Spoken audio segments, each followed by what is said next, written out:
Subscribe कीजिए हमारे YouTube channel AR3 coaching classes को और बेल आइकॉन को प्रेस करो ताकि लेटेस्ट वीडियो की नोटिफिकेशन सबसे पहले पा सकें। हेलो स्टूडेंट, मैं राजकुमार आपका AR3 कोचिंग क्लासेस में एक बार फिर से स्वागत करता हूं। और आज के वीडियो लेक्चर में हम एक नया टॉपिक स्टार्ट करेंगे और वो नया टॉपिक होगा आपका सेंटेंस। ठीक है, इससे पहले हमने वीडियो लेक्चर में क्लियर कर लिए हैं टेंस। तो एक टेंस जो बहुत बड़ा टॉपिक था, हमने उसे क्लियर कर लिया है। अगर आपने टेंस वाला टॉपिक नहीं देखे हैं तो उसके कई लेक्चर्स हैं जो आप देख सकते हो, और टेंस क्लियर ही करके सेंटेंसों को पढ़ेंगे। और ये हमारा चल रहा है जो सेशन इंग्लिश ट्रांसलेशन का चल रहा है। इंग्लिश ट्रांसलेशन के बाद में जैसे ही इंग्लिश ट्रांसलेशन समाप्त होगी, हम उसके बाद ग्रामर लेके आएंगे, इंग्लिश ग्रामर। तो अगर आपने हमारा यूट्यूब चैनल सब्सक्राइब नहीं किया है तो उसे सब्सक्राइब कर लीजिए, ठीक है। और वीडियो को ज़्यादा से ज़्यादा शेयर करें और लाइक और कमेंट भी किया करो, जिससे हमें पता पड़े कि आपको वीडियो सही लगी है या नहीं, ठीक है। तो ये इंग्लिश ट्रांसलेशन का है और आज का जो टॉपिक होगा हमारा वो क्या होगा, सेंटेंस, ठीक है। Sentence and it's type. और मैं बता रहा हूँ आपको, इस तरह से सेंटेंस के जो वीडियो लेक्चर है ये, या सेंटेंस के बारे में किसी ने नहीं बताया होगा और ना ही इसके प्रकारों को क्लियर किया होगा। ज़्यादातर बुक्सों में बस सिंपल तरीके से बता दिए जाते हैं। तो मैं आपके लिए सेंटेंस, ठीक है, क्लॉजेज के आधार पर बताऊंगा, जो क्लॉजेज की संरचना के आधार पर कितने प्रकार के होते हैं। और आज के इस वीडियो लेक्चर में आपको बहुत अच्छा लगेगा और आप नया सीखेंगे कुछ, ठीक है। तो बने रहेंगे लास्ट सेशन तक, ठीक है।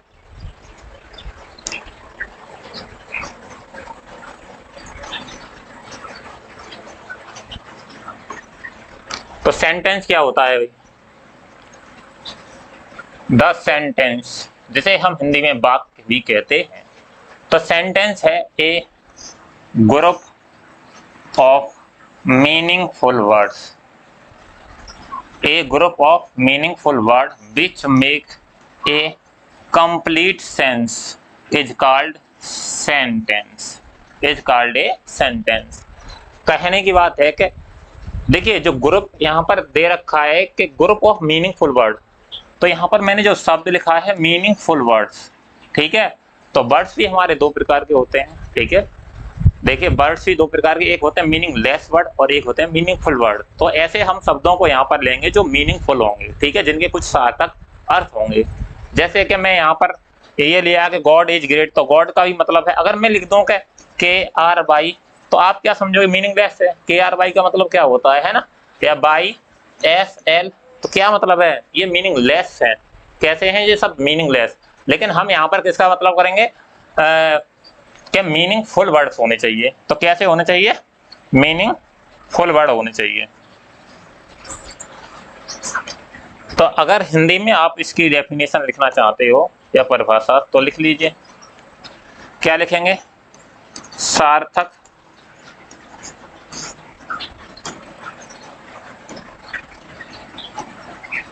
शब्दों का वह समूह, वह समूह जो पूर्ण भाव व्यक्त करता हो, वाक्य कहलाता है, वाक्य कहलाता है, कहलाता है।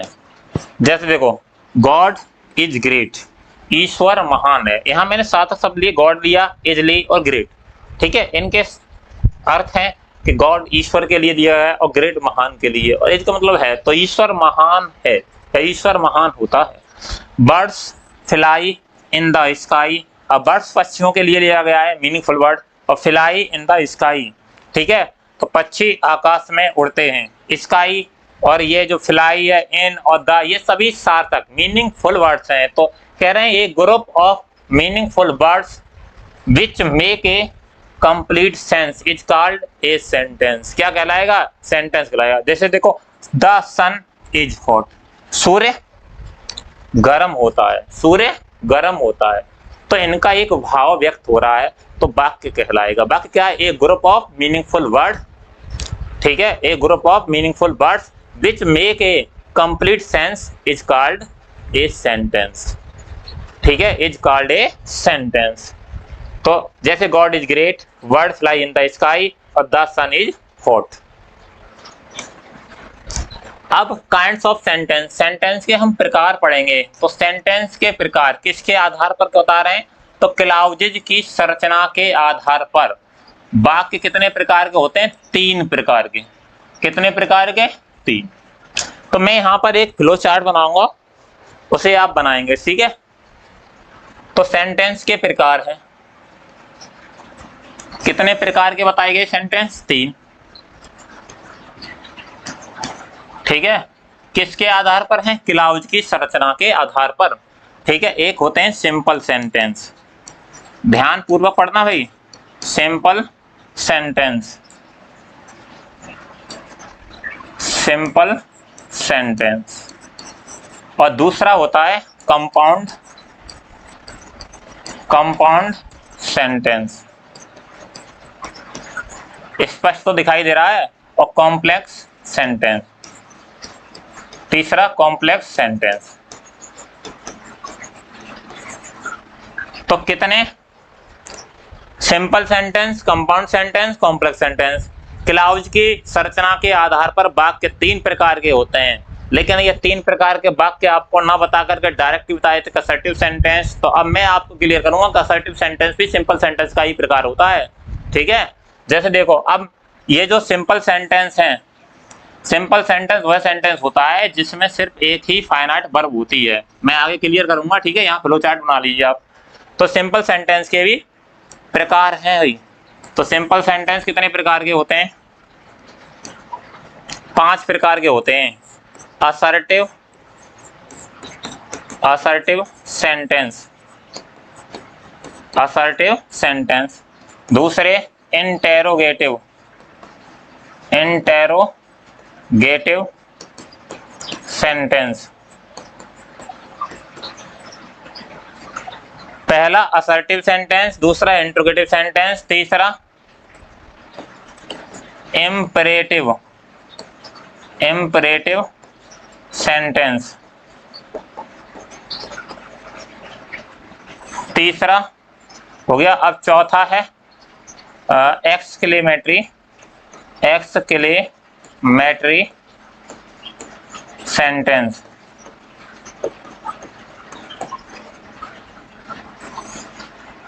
पांचवा ऑप्टेटिव, ऑप्टेटिव सेंटेंस। कुछ बुक्स 4 ही प्रकार की बताते हैं, बुक्स में बताया, ठीक है। तो आप क्लियर पढ़ें और पूरा पढ़ेंगे, यहाँ पर पूरा पढ़ाया जाता है, ये नहीं कि आपको कुछ छुड़वा दिया जाएगा। तो कितने प्रकार के भाई? सिंपल सेंटेंस कितने प्रकार के? 4 प्रकार के। असर्टिव, सॉरी 5 प्रकार के। असर्टिव सेंटेंस, इंट्रोगेटिव सेंटेंस और इम्परेटिव सेंटेंस और एक्सक्लेमेटरी सेंटेंस, और एक है ऑप्टेटिव सेंटेंस। अब देखिए यहाँ पर असर्टिव सेंटेंस को कथनवाचक या विधि सूचक वाक्य भी कहते हैं, इंट्रोगेटिव को प्रश्नवाचक वाक्य कहते हैं और इम्परेटिव को आज्ञावाचक वाक्य, और एक्सक्लेमेटरी सेंटेंस को क्या कहते हैं हम?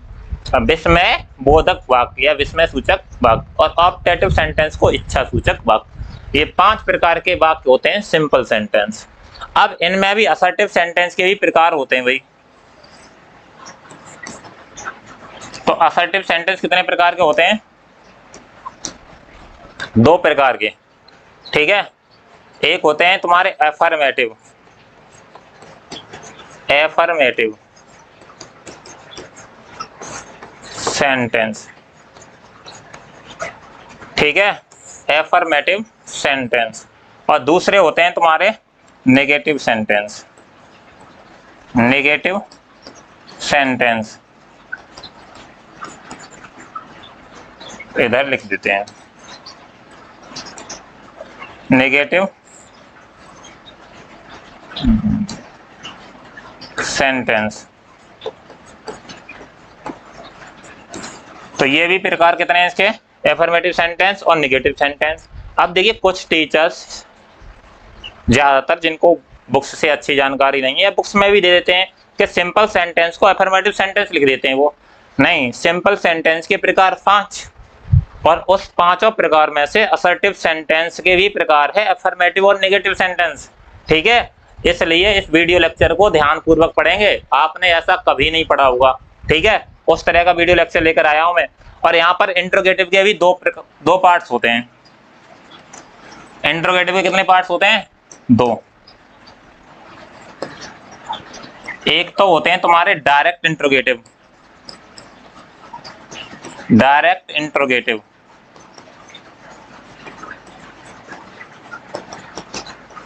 ठीक है, और दूसरे होते हैं indirect interrogative, indirect interrogative. Direct interrogative और इनडायरेक्ट इंटरोगेटिव। ठीक है, तो इंटरोगेटिव वाक्य कितने प्रकार के होते हैं, एक डायरेक्ट और एक इनडायरेक्ट। हाँ, यहां समझें, डायरेक्ट इंटरोगेटिव भी 2 प्रकार में बांटे गए तुम्हारे। ठीक है, एक है स्टार्टिंग, स्टार्टिंग, स्टार्टिंग, स्टार्टिंग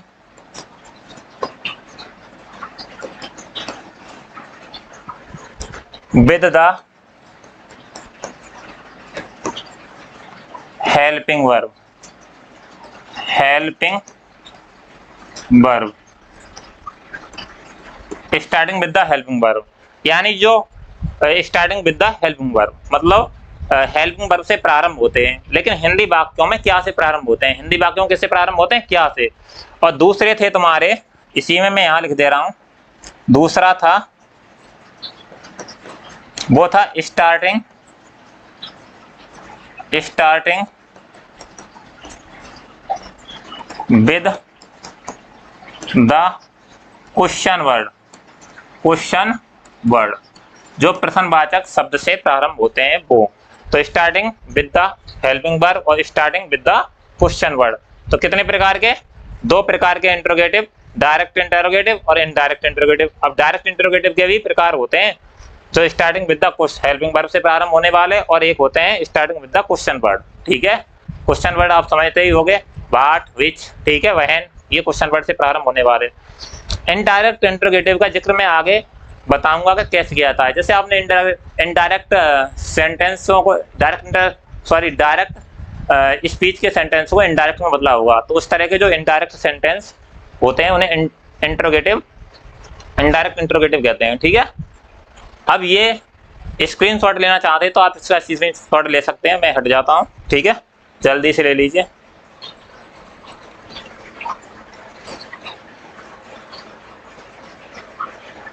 ले लिया,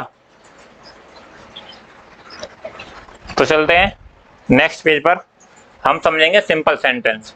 तो सिंपल सेंटेंस क्या है, जिन्हें हम साधारण वाक्य कहते हैं। क्या कहते हैं, साधारण वाक्य। तो लिखें, वह है वाक्य जिसमें सिर्फ एक फाइनाइट वर्ब होती है, एक फाइनाइट वर्ब होती है, वर्ब होती है। वह वाक्य जिसमें सिर्फ एक फाइनाइट वर्ब होती है क्या कहलाता है, सिंपल सेंटेंस कहलाता है।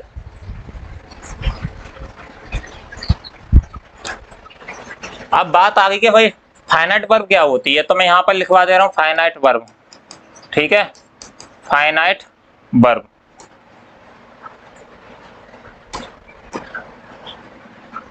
Finite verb.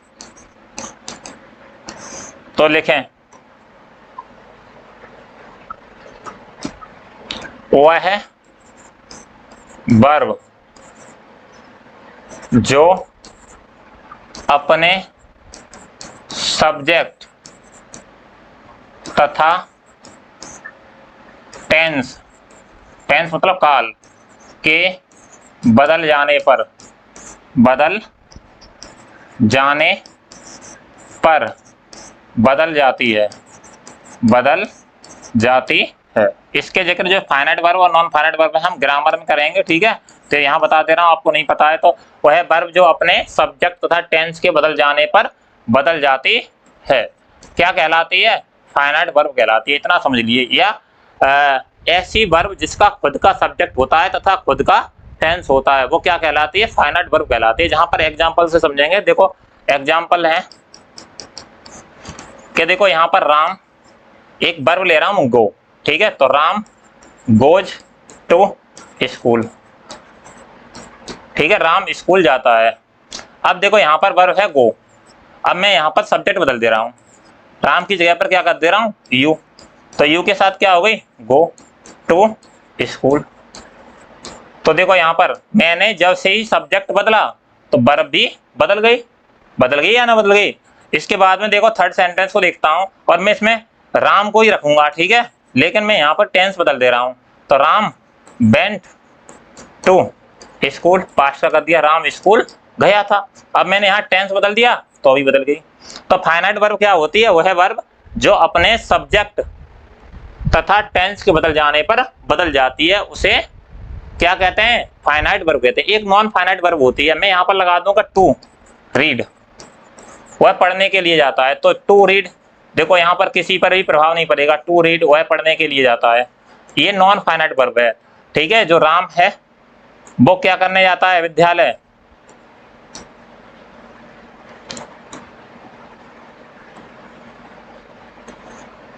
पढ़ने जाता है, ठीक है। लेकिन ये वर्ब जो है तुम्हारी वो नॉन फाइनाइट वर्ब है, उस पर किसी का प्रभाव नहीं पड़ता, ना टेंस का। लेकिन जिस पर प्रभाव पड़ता है वो टेंस का, वो कौन है? Non finite verb. तो अब देखो इस सेंटेंस में सिर्फ एक ही फाइनाइट वर्ब है, सिर्फ एक ही वर्ब, ऐसे समझिए एक ही फाइनाइट वर्ब हो तो वो सेंटेंस क्या कहलाएगा? Simple sentence. और भी उदाहरण लिख सकते हो सिंपल सेंटेंस के, जैसे मोहन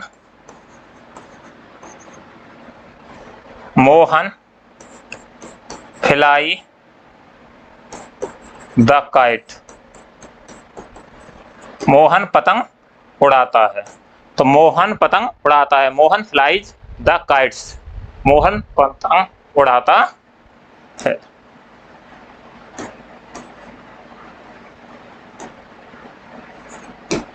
ठीक है, तो ये जो सभी हैं दिख रहे हैं जिनमें एक ही वर्ब है, वो सिंपल सेंटेंस कहलाएंगे। सिंपल सेंटेंस समझ में आ गए? अब सिंपल सेंटेंस में आगे चलते हैं, नोट कर लीजिए। Kinds of simple sentence, simple sentence के प्रकार। और सिंपल सेंटेंस में हम पढ़ेंगे पहला प्रकार असर्टिव सेंटेंस। क्या पढ़ेंगे? Assertive sentence. तो लिखेंगे असर्टिव सेंटेंस क्या होता है, लिखो, वह है वाक्य जिसमें किसी कथन को स्वीकार, किसी कथन को स्वीकार या अस्वीकार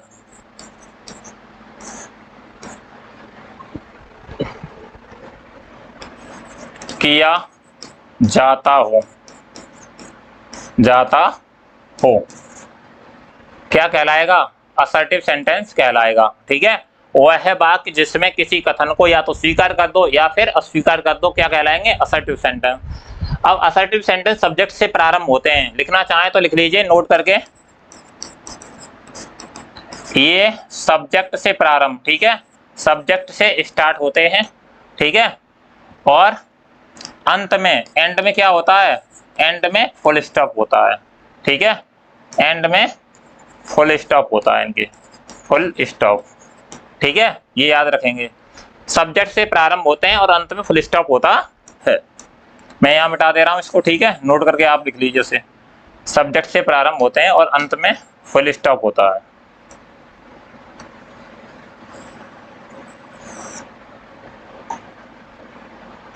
इस आधार पर सब्जेक्ट, इस आधार पर बाकी कितने प्रकार के हो जाएंगे असर्टिव सेंटेंस? 2 प्रकार के, ठीक है। कितने प्रकार के हो जाएंगे? 2 प्रकार के। एक हो जाएंगे तुम्हारे एफर्मेटिव, ठीक है, एफर्मेटिव सेंटेंस, और एक हो जाएंगे नेगेटिव, एफर्मेटिव सेंटेंस और नेगेटिव सेंटेंस। तो हेडिंग बना लीजिए एफर्मेटिव सेंटेंस। अगर इसके बारे में लिखना है तो एफर्मेटिव सेंटेंस को क्या बोलते हैं? स्वीकारात्मक वाक्य। क्या कहते हैं हिंदी में? स्वीकारात्मक वाक्य। तो इसमें किसी कथन को स्वीकार किया जाता है, इसमें किसी कथन को स्वीकार किया जाता है। ये सब्जेक्ट से प्रारंभ होते हैं तथा अंत में फुल स्टॉप होता है। एग्जाम्पल देखेंगे, जैसे Ram is a good boy, Ram is a good boy, Ram एक अच्छा लड़का है, ये कथन स्वीकार कर लिया। देखो दूसरा, यू आर ऑनेस्ट, तुम ईमानदार हो, इसमें भी स्वीकार कर रहे हैं कि तुम ईमानदार हो। ही प्लेज क्रिकेट, वह क्रिकेट खेलता है। तो ये सारे जो वाक्य हैं वो एफर्मेटिव सेंटेंस हैं, क्योंकि इनमें सभी सेंटेंस में कथन को स्वीकार किया गया है। अब जो नेगेटिव सेंटेंस हैं इनमें कथन को इनमें कथन को क्या करते हैं हम? अस्वीकार करते हैं या नकार देते हैं, ठीक है। जैसे देख, और ये भी सब्जेक्ट से ही प्रारंभ होते हैं, अंत में फुल स्टॉप होता है। जैसे समझेंगे,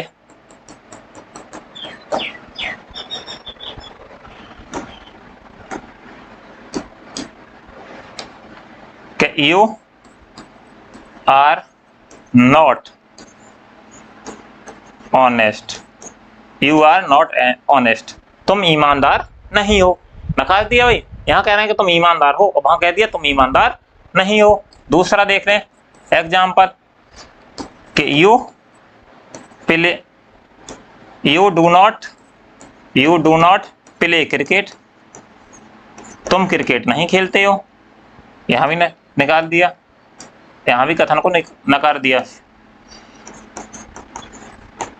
तो देखो यहाँ भी कथन को नकार दिया। तो असर्टिव सेंटेंस कितने प्रकार के हो गए भाई? दो प्रकार के, एफर्मेटिव सेंटेंस और नेगेटिव। देखिए सब्जेक्ट से ही प्रारंभ हो रहे हैं और अंत में फुल स्टॉप हो रहा, अंत में क्या है? फुल स्टॉप है, ठीक है। नोट कर लीजिए, स्क्रीनशॉट लेना चाहते हैं तो स्क्रीनशॉट ले लीजिए भाई।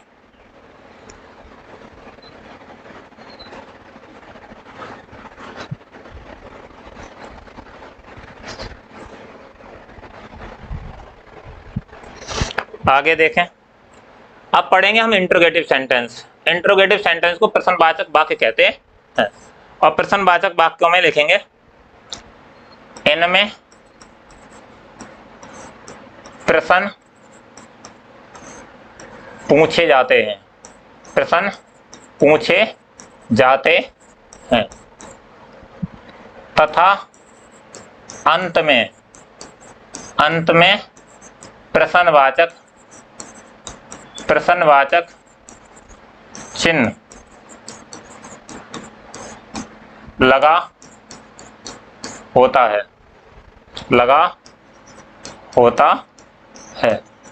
ठीक है। अंत में क्या लगा होता है? प्रश्नवाचक चिन्ह अवश्य लगा होता है। तो इनमें क्या है भाई? प्रश्न पूछे जाते हैं, और ये वाक्य दो प्रकार के होते हैं, मैंने बताया था। कितने प्रकार के होते हैं? दो।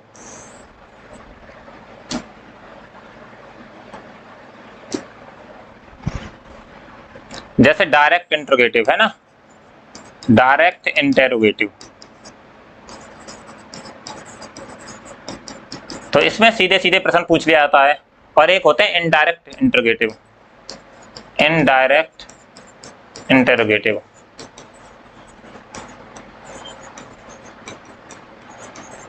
ठीक है, तो जो तुम्हारे डायरेक्ट इंट्रोगेटिव है, और वो दो प्रकार के होते हैं। एक होता है तुम्हारा, मैं यहां लिख ले रहा हूं पहला, starting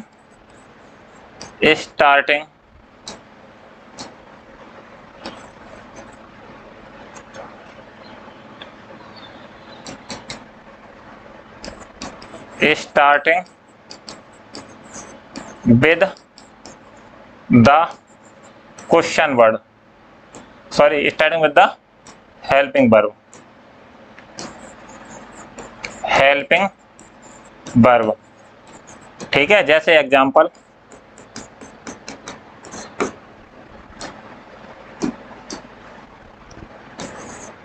do you know to me, क्या तुम मुझे जानते हो, ठीक है। और भी हो सकते हैं, इज ही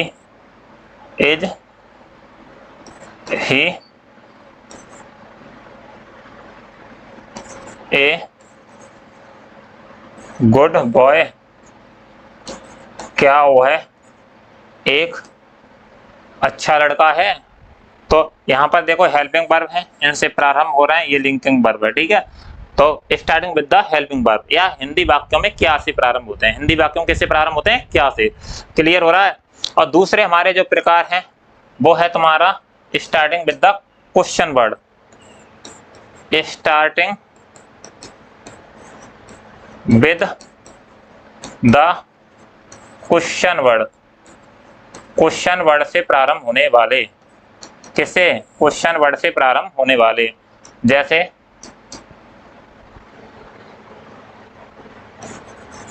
सिंपल से ले रहे हैं उदाहरण, व्हाट इज योर नेम, ठीक है। तो किससे स्टार्ट हो रहा है, क्वेश्चन वर्ड से, ठीक है। दूसरा लिख रहे हैं where do you live, where do you live, तो तुम कहाँ रहते हो। तो इसमें भी क्वेश्चन वर्ड से स्टार्ट हो रहा है। तो इंटरोगेटिव, डायरेक्ट इंटरोगेटिव, जिसमें डायरेक्ट ही प्रश्न को पूछ लिया जाता है, वो दो प्रकार के होते हैं, starting with the helping verb और starting with the question word, ठीक है। Starting with the helping verb जो हेल्पिंग वर्ब से प्रारंभ होते हैं, और starting with the question word जो क्वेश्चन वर्ड से प्रारंभ होते हैं, ठीक है। अब है तुम्हारे इनडायरेक्ट इंटरोगेटिव, इसमें प्रश्न को घुमा करके पूछा जाता है। कैसे पूछा जाता है प्रश्न को, इनडायरेक्टली तौर से। जैसे ही आस्क्ड, मैंने पूछा, क्या पूछा भाई,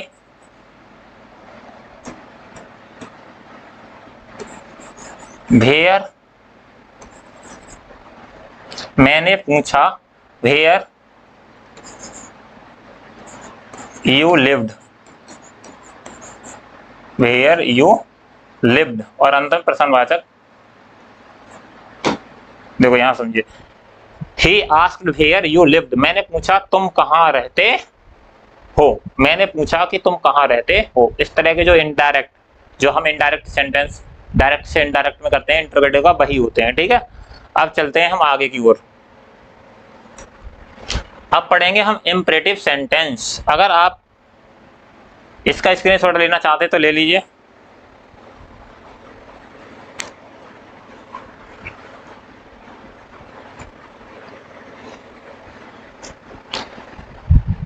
ले लिया, चलो नेक्स्ट है इंपरेटिव सेंटेंस। इंपरेटिव सेंटेंस को हिंदी में आज्ञावाचक वाक्य कहते हैं। क्या कहते हैं, आज्ञावाचक वाक्य। तो इन वाक्यों में क्या होता है, इन वाक्यों का प्रयोग आदेश देने, सलाह देने, निवेदन करने तथा निषेध प्रकट करने के लिए किया जाता है। और ये वाक्य प्रारंभ होते हैं, किससे प्रारंभ होते हैं, तो देखो ये प्रारंभ होंगे तुम्हारे मेन वर्ब से, मेन वर्ब से प्रारंभ हो सकते हैं। दूसरी बात, प्लीज या काइंडली से प्रारंभ होते हैं। तीसरा, मेन वर्ब से प्रारंभ होने वाले प्लीज या काइंडली से, और नेवर या फिर डोंट से प्रारंभ होने वाले। और थर्ड है, फोर्थ है तुम्हारे लेट या फिर लेट्स से प्रारंभ होने वाले। तो ये कितने प्रकार के हैं, मेन वर्ब से प्रारंभ होने वाले, प्लीज या काइंडली से प्रारंभ होने वाले, और नेवर या डोंट से प्रारंभ होने वाले, और लेट या लेट से प्रारंभ होने वाले। अच्छा, इन सेंटेंसों में हमें क्या करना होता है? आदेश देना, सलाह देना, निवेदन करना, निषेध प्रकट करना। ठीक है, आदि के लिए ये वाक्य प्रयुक्त होते हैं। जैसे देखो यहाँ पर दे रखा है कि बी क्वाइट। बी क्वाइट मतलब शांत रहो, तो शांत रहो ये आज्ञा दी गई है, तो यहाँ पर ऑर्डर की जिक्र किया जा रहा है। ठीक है, have mercy upon us. Mercy means होती है दया, तो हम पर दया करो, हम पर दया करो। तो यहाँ निवेदन किया जा रहा है, भाई निवेदन ही तो कर रहे होगे तुम कि हम पर दया करो या हमें माफ करो। ठीक है, never tell a lie. Never tell a lie, कभी झूठ मत बोलो। तो ये सलाह दे रहे हैं, कभी झूठ मत बोलो, एडवाइस। ठीक है, और नेक्स्ट में डोंट मेक ए नॉइज, शोर मत मचाओ। तो यहाँ पर क्या है? निषेध प्रकट करना है। कोई शोर मचा रहा है उससे निषेध प्रकट कर रहे हैं कि शोर मत मचाओ। ठीक है, तो ये जो इंपरेटिव सेंटेंस है, हाँ प्लीज या डू नॉट वाले भी बता दें कि please help me, help me. अन्य उदाहरण है इसके, चौथा ये पांचवा उदाहरण लिख सकते हो तुम। ठीक है, प्लीज हेल्प मी या काइंडली हेल्प मी। ठीक है, और लेट छठा भी उदाहरण लिख सकते हो कि लेट मी गो, मुझे जाने दो। लेट मी गो, मुझे जाने दो। इस तरह के सेंटेंस कैसे बनते हैं? इंपरेटिव सेंटेंस में। अच्छा, इंपरेटिव सेंटेंस में सब्जेक्ट छिपा होता है, ये बात याद रखेंगे। सब्जेक्ट यू छिपा होता है, लेकिन अंत में फुल स्टॉप होता है। देखो अंत में फुल स्टॉप है और सब्जेक्ट यू छिपा होता है इसमें, याद रहेगा। स्क्रीनशॉट लेना चाहता है तो ले लीजिए।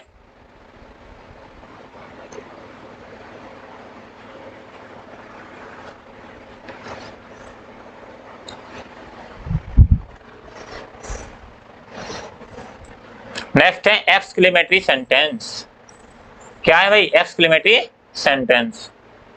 तो इन्हें बोलते हैं विस्मय बोधक या विस्मय सूचक वाक्य।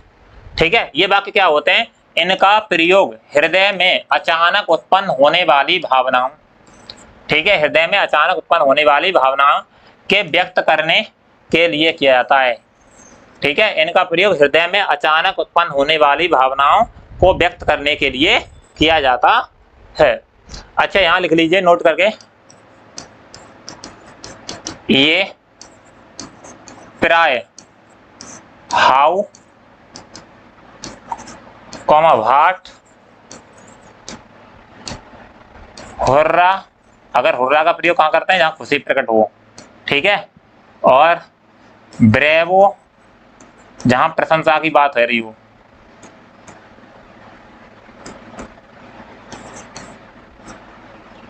ब्रेवो, और एलास, जहां दुख की प्रकट है रहो। आदि शब्दों से प्रारंभ होते हैं, शब्दों से प्रारंभ होते हैं।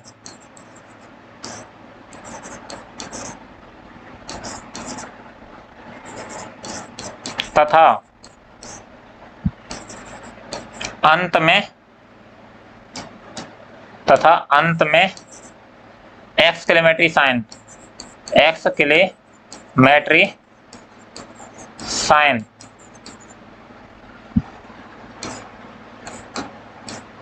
लगा होता है, लगा होता है। ये इनकी खास पहचान है। किससे प्रारंभ होंगे? How, what, hurrah, bravo, alas से प्रारंभ होंगे, लेकिन अंत में एक्सक्लेमेटरी साइन अवश्य लगा होगा। ठीक है, जैसे देखो, how beautiful the rain is, वर्षा कितनी सुंदर है। वर्षा कितनी सुंदर है या वर्षा कितनी सुखद है। ठीक है, तो how beautiful the rain is, exclamatory sign है यहाँ पर। अब देखें यहाँ पर, व्हाट इज शैम, कितने शर्म की बात है। व्हाट इज शैम, तो व्हाट से स्टार्ट हो रहा है, हाउ से स्टार्ट हो रहा है, अंत में क्या है? एक्सक्लेमेटरी साइन है। ठीक है, alas, alas I am ruined, दुख प्रकट कर रहा है। आह मैं बर्बाद हो गया, आह मैं बर्बाद हो गया। तो यहाँ पर एक्सक्लेमेटरी साइन ये है। एलास के और हुर्रा के बाद में एक्सक्लेमेटरी साइन लगाते हैं। Hurrah, hurrah we won the match, hurrah we won the match. अब देखो यहाँ पर एक्सक्लेमेटरी साइन है हुर्रा के बाद में, और बी वॉन द मैच, हम मैच जीत गए। आहा हम मैच जीत गए। ठीक है, तो इस तरह के सेंटेंस एक्सक्लेमेटरी सेंटेंस होते हैं जो हृदय में अचानक भावनाएं व्यक्त होती हैं या फिर आश्चर्य होता है किसी चीज को देख करके, तो वहां पर हम एक्सक्लेमेटरी सेंटेंस का प्रयोग करते हैं। ठीक है, अच्छा, इनको डिटेल में मैं पढ़ाऊंगा, यहाँ पर मैं तुम्हें सिर्फ इंट्रोडक्शन करा रहा हूँ सेंटेंस का, सेंटेंस कितने प्रकार के हैं, क्योंकि मैं सेंटेंस टॉपिक को लेकर के आया हूँ और जहां पर तुम्हें क्लियर संरचनाएं बनाना और सेंटेंस को कैसे ट्रांसलेट करते हैं सारी चीजें सिखाई जाएंगी। ठीक है, यहाँ पर तो सिर्फ तुम्हें इंट्रोडक्शन दिया जा रहा है और पढ़ाए जाएंगे कि ये किस तरह से बनते हैं। ठीक है, प्रत्येक सेंटेंस पे 1 या 2 वीडियो लेक्चर होंगे जिसे आप अवश्य देखें, क्योंकि हमने टेंस क्लियर कर लिए, अब हम सेंटेंसों को लेकर के आए हैं। ठीक है, अगला है ऑप्टेटिव सेंटेंस। ऑप्टेटिव सेंटेंस, ये वाक्य इच्छा प्रकट करने, ऑप्टेटिव सेंटेंस को क्या कहते हैं, इच्छा सूचक वाक्य। तो इच्छा प्रकट करने के साथ आशीर्वाद देने, और एक और चीज लिखिए, ईश्वर से प्रार्थना करने। ठीक है, यहां लिख लीजिए, तथा अभिशाप देने, अभिशाप देने, देखो आशीर्वाद देने, अभिशाप देने, कॉमा करके लिखेंगे। ठीक है, अभिशाप देने तथा ईश्वर से प्रार्थना करने के लिए प्रयुक्त किए जाते हैं। जैसे देखो, और ये वाक्य में या माइट से प्रारंभ होते हैं, किससे होते हैं, और अंत में एक्सक्लेमेटरी या फिर एक्सक्लेमेटरी साइन ही लगा होता है। जैसे देखो, may you live long, may you live long, Ayushman भव। ठीक है, या तुम्हारी दीर्घायु हो, दीर्घायु हो। तो मे यू लिव लॉन्ग किससे प्रारंभ हो रहा है, मे से। और may you get success, may you get success, ईश्वर करे तुम सफल हो, ईश्वर करे तुम सफल हो। तो प्रार्थना की जा रही है, यहाँ पर क्या है, आशीर्वाद दिया जा रहा है। May you go to hell, यहाँ अभिशाप दिया जा रहा है। ठीक है, ईश्वर करे तुम भाड़ में जाओ, या ईश्वर करे तुम नरक में जाओ। यहाँ पर है देखो, इच्छा प्रकट हो रही है, आई विश, काश।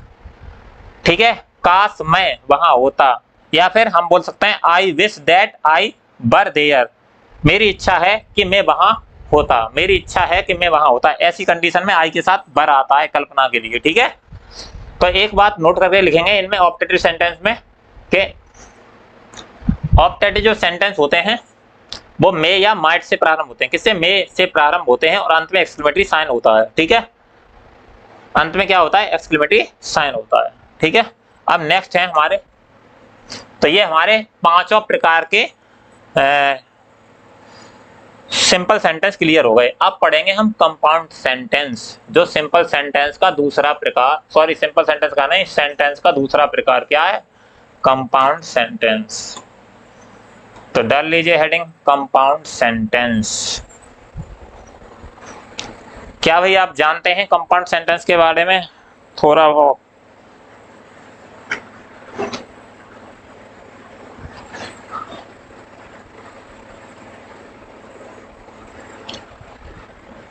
तो कंपाउंड सेंटेंस वह वाक्य होता है जिसमें 2 स्वतंत्र वाक्य किसी कोऑर्डिनेशन या कोऑर्डिनेटिंग कंजक्शन द्वारा जुड़े रहते हैं। अब कोऑर्डिनेटिंग कंजक्शन क्या होते हैं, ठीक है, ऐसे कंजक्शन जो 2 वाक्यों का जोड़ने का काम करते हैं, या ऐसे कंजक्शन जो कोऑर्डिनेट क्लॉज में पाए जाते हैं। या मैं इस कंपाउंड सेंटेंस की डेफिनेशन ऐसे ही बोल सकते हैं, कंपाउंड सेंटेंस वह सेंटेंस होता है जिसमें सिर्फ एक प्रिंसिपल क्लॉज, ठीक है, जिसमें सिर्फ एक प्रिंसिपल क्लॉज तथा एक या एक से अधिक कोऑर्डिनेट क्लॉज होती है। अब कोऑर्डिनेट क्लॉज क्या होती है, तो कोऑर्डिनेट क्लॉज वह क्लॉज होती है जो पूर्ण भाव व्यक्त करती है। ठीक है, जो प्रिंसिपल क्लॉज पर डिपेंड नहीं करती, फिर भी पूर्ण भाव व्यक्त करती है। अब जैसे आपको समझ में नहीं आ रहा होगा तो यहां से समझिए, सेंटेंस है कि मैन मेड द टाउन, ईश्वर ने कस्बा, sorry man made the town, man the town, मानव ने कस्बा बनाया, और ईश्वर ने देश बनाया, ईश्वर ने देश बनाया। अब ये जो बीच में जुड़ रहा है ये बेटा कोऑर्डिनेट कंजक्शन है या कोऑर्डिनेटिंग कंजक्शन है। अब जो कोऑर्डिनेटिंग कंजक्शन है तो यहां से जुड़ने वाली जो क्लॉज होगी वो कोऑर्डिनेटिंग क्लॉज होगी। तो इस क्लॉज को क्या बोलेंगे, coordinate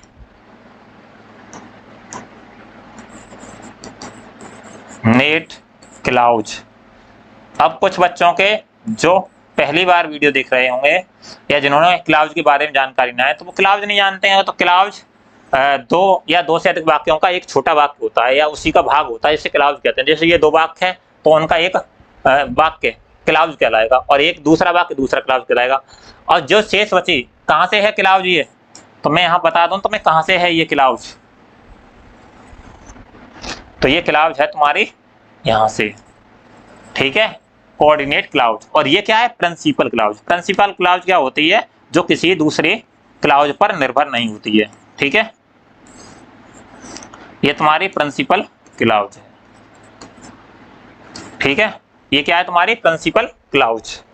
man made the town, ईश्वर, मानव ने कस्बा बनाया और ईश्वर ने शहर बनाया। अब देखो दूसरे एक दूसरे से स्वतंत्र हैं, कोई दूसरे पर डिपेंड ना है कि मानव कस्बा बनाएगा तो ईश्वर देश बनाएगा, ऐसी कोई बात नहीं है, ठीक है। उस पर डिपेंड नहीं है, अलग अलग काम किया है। जैसे देखो I go to school to study, मैं स्कूल पढ़ने के लिए जाता हूँ।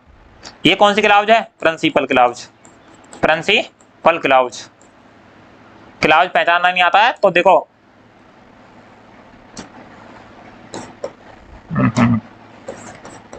क्लाउज। और ये जो कंजक्शन से जुड़ी हुई क्लाउज है इसे बोलेंगे कोऑर्डिनेट क्लाउज। कोऑर्डिनेट क्लाउज है, ये ऊपर लिखा हुआ है।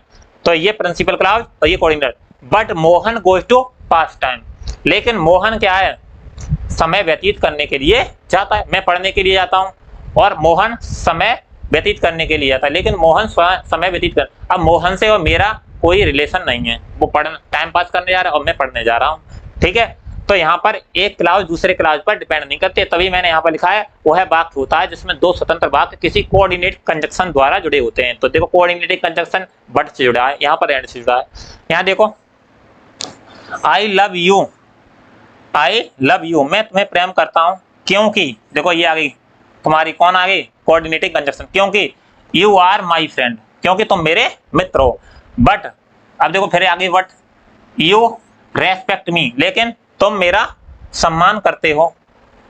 एज आई एम सिंसियर, जैसे कि मैं तुम्हारा सिंसियर हूं, ठीक है, जैसे कि मैं तुम्हारा सिंसियर हूं।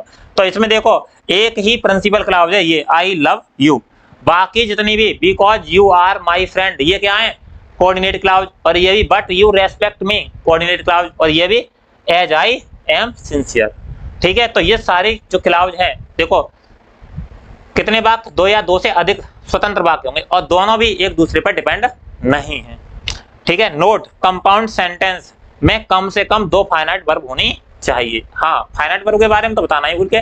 तो देखो यहाँ पर सिंपल सेंटेंस में एक ही फाइनाइट वर्ब थी, लेकिन यहाँ पर दो या दो से अधिक फाइनाइट वर्ब। देखो एक फाइनाइट वर्ब ये रही, एक फाइनाइट वर्ब ये रही, दो वाक्य तो दो फाइनाइट वर्ब। यहाँ देखो गो टू है और यहाँ पर गोज टू फाइनाइट वर्ब है दो।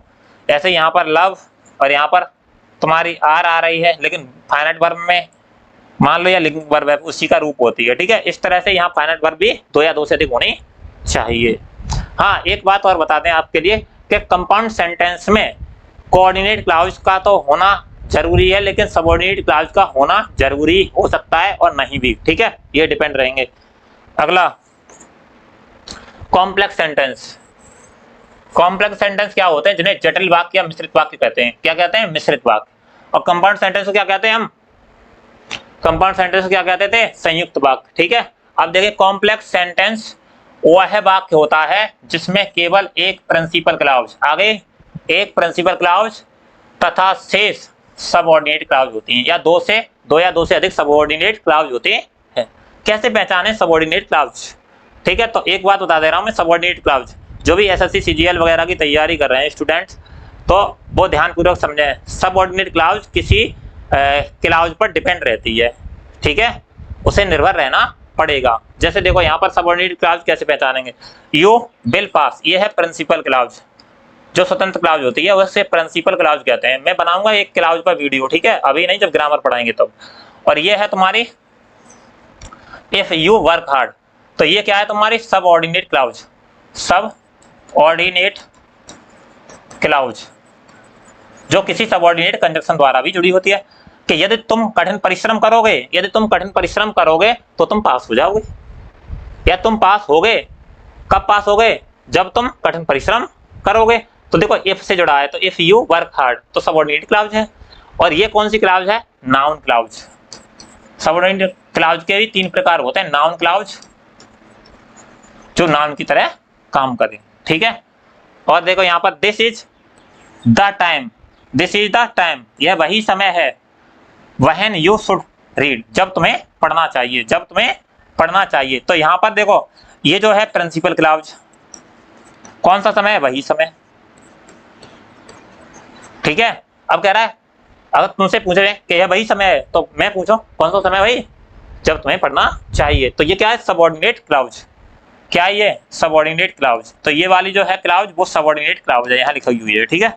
अगला है the news that he has, the news that he has left the house, ठीक है, लेफ्ट द हाउस। समाचार, क्या समाचार है कि उसने घर छोड़ दिया, इज करेक्ट, सही है। तो देखो इसमें जो क्लाउज है principal clause, this news is correct, ये है। और ये जो जुड़ रही है that he has left the house, ये सबऑर्डिनेट क्लाउज है, लेकिन ये किसकी तरह काम कर रहा है, नाउन क्लाउज की तरह, नाउन क्लाउज, ठीक है। और ये कौन सी है, प्रिंसिप। ये देखो ये इसमें, क्योंकि मैंने बताया जो सबऑर्डिनेट क्लाउज होते हैं उससे 3 प्रकार के होते हैं, नाउन क्लाउज, एडजेक्टिव क्लाउज और एडवर्ब क्लाउज। तो ये जो है एडजेक्टिव क्लाउज जिसमें प्रश्नवाचक शब्द मिल रहे हैं, तो ये एडजेक्टिव क्लाउज की तरह काम कर रही है, जो एडजेक्टिव की तरह काम करे, ठीक है, एडजेक्टिव क्लाउज। तो नाउन क्लाउज, नाउन क्लाउज एक और सेंटेंस दिया गया है जो मैंने एडवर्ब क्लाउज से लिया गया है, ठीक है।